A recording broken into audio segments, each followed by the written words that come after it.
കൊച്ചി നെടുമ്പാശ്ശേരിയിൽ യുവാവിനെ അതിക്രൂരമായി കൊലപ്പെടുത്തിയ കേസിൽ 2 CISF ഉദ്യോഗസ്ഥർ അറസ്റ്റിലായി. വാഹനം തട്ടിയെന്ന നിസ്സാര തർക്കത്തിൻ്റെ പേരിലാണ് പ്രതികൾ തുറവൂരിലെ ഐവിൻ ജിജോയെ വാഹനം കൊണ്ട് ഇടിച്ചു തെറിപ്പിച്ച് കൊലപ്പെടുത്തിയത്. നിലവിളിച്ചിട്ടും 1 കിലോമീറ്ററോളം അയാളെ വലിച്ചുകൊണ്ടുപോയി. അപകടത്തിന് ശേഷം ഉദ്യോഗസ്ഥർ രക്ഷപ്പെടുന്ന CCTV ദൃശ്യങ്ങൾ 24 ലഭിച്ചു. ആ ദൃശ്യമാധ്യമം പ്രേക്ഷകരെ കാണിച്ചു തരാം.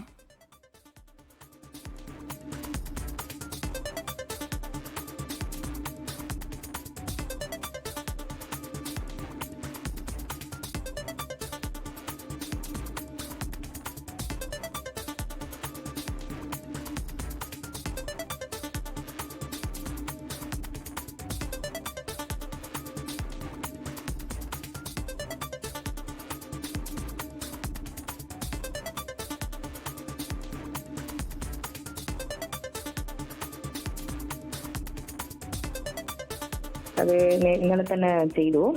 ഒരു ഇതിന് പറഞ്ഞ ആള് മറിച്ചിട്ടുണ്ട്. ആളിപ്പോ നിലവിലെ A1 എന്ന് പറഞ്ഞ ആൾക്ക് അദ്ദേഹത്തിനും പരിക്കുണ്ട്. അദ്ദേഹം മെഡിക്കൽ സർവൈലൻസിലാണ് ജിവിൽ ഹോസ്പിറ്റൽ.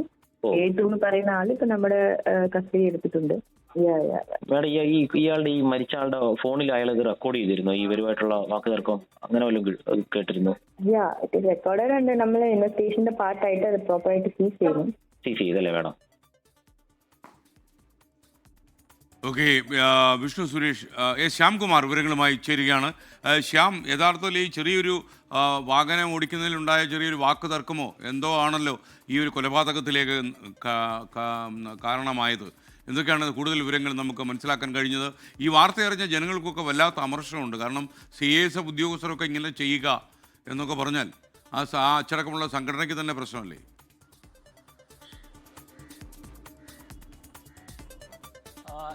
തീർച്ചയായിട്ടും. കാരണം ഈ കേസിൽ CISF ഉദ്യോഗസ്ഥർക്കെതിരെ ആദ്യം ജനരോഷം ഇന്നലെ രാത്രി തന്നെ ഉണ്ടായിരുന്നു. കാരണം ഈ സംഭവം ഒരു യുവാവിനെ വാഹനം ഇടിപ്പിച്ച് നിലത്തിടുക, വാഹനത്തിന്റെ ബോണറ്റിലേക്ക് ഇടുക, അതിനുശേഷം അവിടെ നിന്ന് ആ വാഹനം ഓടിച്ച് ഏകദേശം 1 കിലോമീറ്ററോളമാണ് മുന്നോട്ട് പോയത്. ഈ സമയത്ത് അവിടെ ഉണ്ടായിരുന്ന ആളുകൾ ഉൾപ്പെടെ ആ വാഹനം നിർത്താൻ വിളിച്ചു പറയുന്നുണ്ടായിരുന്നു.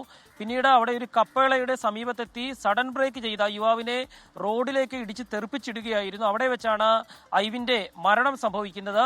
ഇവിടെ നിന്ന് ഒരു CISF ഉദ്യോഗസ്ഥനെ നാട്ടുകാരാണ് പിടികൂടിയത്. അവിടെ ഇയാളെ നാട്ടുകാർ കൈകാര്യം ചെയ്തു എന്നുള്ള വിവരവും SP തന്നെ സ്ഥിരീകരിക്കുന്നുണ്ട്. അങ്ങനെ പരിക്കേറ്റ CISF ഉദ്യോഗസ്ഥൻ നവീനെയാണ് ഇപ്പോൾ സ്വകാര്യ ആശുപത്രിയിൽ പോലീസ് കസ്റ്റഡിയിൽ ചികിത്സയിൽ കഴിയുന്നത്. ഇയാളുടെ കൈകൾക്ക് ഒടിവ് സംഭവിച്ചിട്ടുണ്ട് എന്നുള്ളതാണ് പോലീസ് വ്യക്തമാക്കുന്നത്. ഇയാളുടെയും 2ാം പ്രതിയുടെയും അറസ്റ്റ് രേഖപ്പെടുത്തിയിട്ടുണ്ട്. 2ാം പ്രതിയായ CISF ഉദ്യോഗസ്ഥനെ രാവിലെ വിമാനത്താവളത്തിൽ നിന്നാണ് പോലീസ് കസ്റ്റഡിയിലെടുക്കുന്നത്. ഇയാളുടെയും അറസ്റ്റ് പോലീസ് രേഖപ്പെടുത്തുകയും ചെയ്തിട്ടുണ്ട്. ഏതായാലും നടുക്കുന്ന ഒരു കൊലപാതകമാണ് ഉണ്ടായത്. ആ കൊലപാതകത്തിലെ 2 പ്രതികളെയും പിടികൂടാൻ സാധിച്ചതായും അവരെ അറസ്റ്റ് ചെയ്തതായിട്ടും റൂറൽ SP M ഹേമലത നമ്മളോട് സ്ഥിരീകരിക്കുകയും ചെയ്തിട്ടുണ്ട്. ഈ യുവാവ് അപകടത്തിൽപ്പെടുന്നതിന് മുൻപ് ഇവരുമായി വാക്കുതർക്കം ഉണ്ടായപ്പോൾ മുതലുള്ള സംഭവങ്ങൾ സ്വന്തം ഫോണിൽ ചിത്രീകരിച്ചിരുന്നു.